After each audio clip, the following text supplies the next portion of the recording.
combat bi nga waroon bëri fan la toll. non boobu dama ko bëgg a bàyyi. amoo jot instant bi. ba pare waa ji entraînement yi muy entraînement ma gis ko barki démb.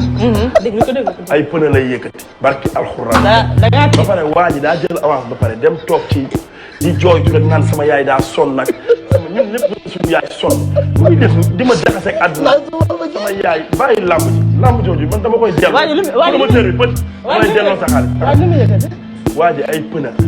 xaaral dama encaissé woon xaalis. encaissé naa ko sax encaissé naa xaalis bi may dem Paris 3 de janvier.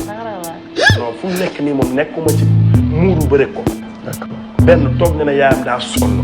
te ñu seen yaay sonn en général dañuy def yoo xam sama yaay daa sonn ah suñu kër benn nit a fa réussir lu ne mi ngi koy wax.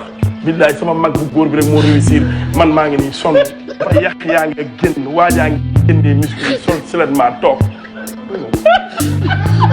nu mu tudd. non jarul ma wax.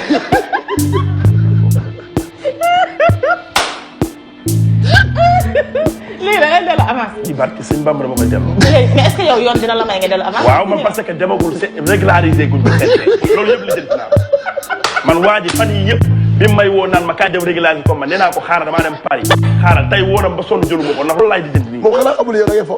xam ko toog billaay sama yaay daa feebar sama yaay mu sonn avance bi dama ko jël dem yóbbu sama yaay hôpital barki Serigne Bamba xuuse dina xam ni man jeex li ma nekk la may iñaane te man du ma def loolu xalaat ko.